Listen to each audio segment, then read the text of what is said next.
החיסונים זה לא רק אם נדבק או לא נדבק בקורונה, זה גם ההשפעה על הכלכלה ועל שוק העבודה, ובנושא הזה אנחנו רוצים להגיד שלום לליאת הדר שרביט. שלום. בוקר טוב, שבוע טוב. מנכ"לית דרושים IL מבית יד 2. מה זה יעשה לשוק, ליאת? אז אנחנו, האמת שאנחנו מאוד מאוד אופטימיים. כלומר, היום אנחנו נמצאים בשוק שבו כבר יש מתחיל ביקוש לעובדים יותר ממה שיש עובדים שמחפשים עבודה, ואנחנו חושבים שככל שהחיסונים לאט לאט, מה שנקרא, יהיו יותר אנשים מחוסנים באוכלוסייה, כל המאזן הזה, מאזן האימה בין המעסיקים ובין הממשלה ישתנה. ובעצם הכוח של המעסיקים יגדל יותר בתחום הזה, ומעסיקים ידרשו מהממשלה יותר ויותר לפתוח, לאפשר לנו לחזור למעשה למה שהיה יותר ויותר לפני הקורונה, כמובן בצורה הדרגתית. עכשיו ליאת, ואז יהיה גאות משמעותית בתחום, בשוק של תעסוקה. זו זווית שלא דיברו עליה עדיין, את יודעת, בקרב כל מיני אנשים שאומרים, אני לא אתחסן, אני מתנגד לחיסונים. יכול להיות שמי שלא יתחסן יאבד הרבה נקודות ביכולת שלו לחזור לשוק העבודה?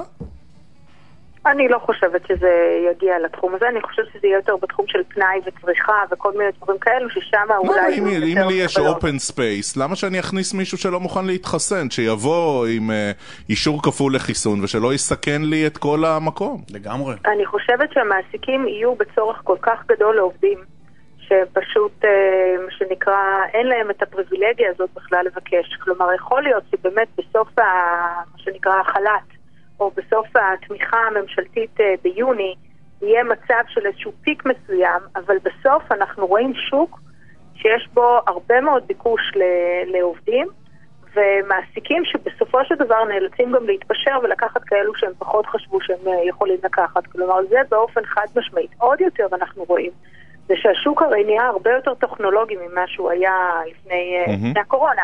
כלומר, גם חברות מאוד מאוד מסורתיות פתאום הקימו אתרים, והם עכשיו מתעסקים בכל העניין הזה של שיווק דיגיטלי, ואיך לעשות באתר, ואתר מספיק טוב או לא טוב.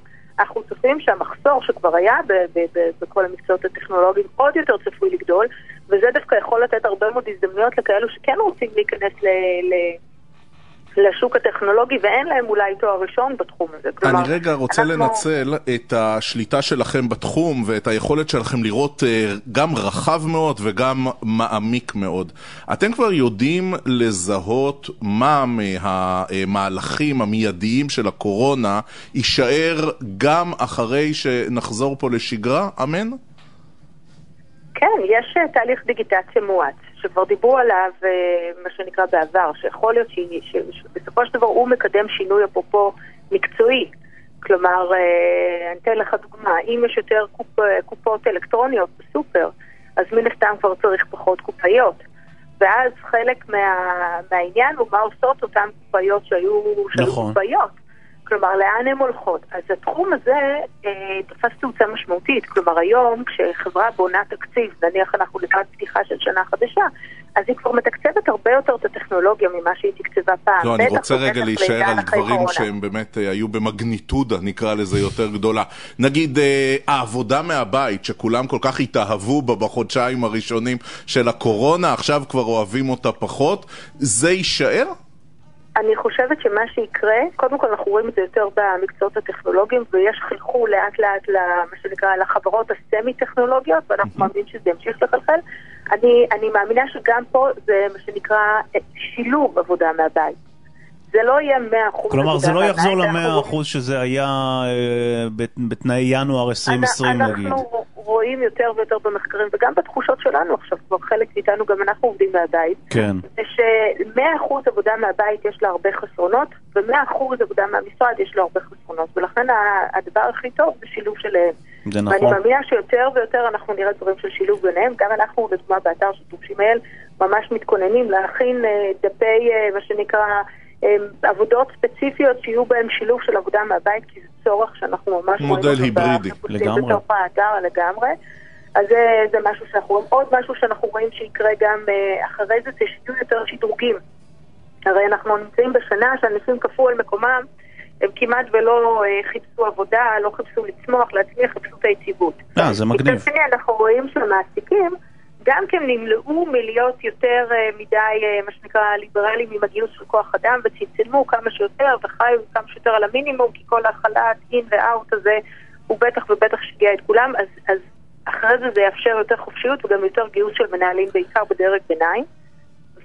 וגם לזה אנחנו אומרים שכדאי להתכונן ולהתחיל לגשש, כי יהיו הזדמנויות בתחום הזה. הלחצים בעולמות הטכנולוגיה יגדלו בצורה משמעותית, כמו שדיברנו, ועוד משהו אחד שכבר דיברנו עליו בעבר, אבל שווה להתייחס אליו שוב, יש את העניין של החור של קורונה בקורות החיים. כלומר, אנשים שנמצאים ממרץ עד יוני שנה הבאה, זה לא טוב. הם יהיו איפשהו בשרשית, בתחתית שרשרת העדיפויות של המעסיק. את אומרת גם בראייה נגיד עתידית, מי שישב בבית ולקח דמי אבטלה עד יוני, הסתכלו עליו בעין טיפה עקומה. אנחנו אומרים, אל תחכו ליוני. תתחילו, כמו שנקרא, מקסימום בתחילת השנה הבאה, כלומר עוד פחות מחודש, להתחיל לחפש עבודה, כי זה לוקח זמן למצוא את מה שרוצים, וצריך לתת את הזמן ככל שיהיה פער בין מרץ ליוני, וישים את האנשים האלו בתחתית סדר עדיפויות, כי מה שיש בראש זה לאו דווקא מה שהיה במציאות, אבל מה שיש בראש למעסיק זה שהם ביצעו הזדמנות מסוימת בשעה שהם המעסיקים חיפשו עובדים והיו צמאים לעובדים ולא קיבלו אותם. כי זה אנחנו נמצאים עכשיו בשוק של מחסור גדול בעובדים, יש יותר משרות והרבה פחות מחפשי עבודה משנה שעברה. מעניין, והלוואי שיקרה כמה שיותר מהר. ליאת הדר שרביט, מנכ"לית דרושים אייל מבית יד 2, תודה רבה. תודה ליאת. תודה רבה. שלום שלום.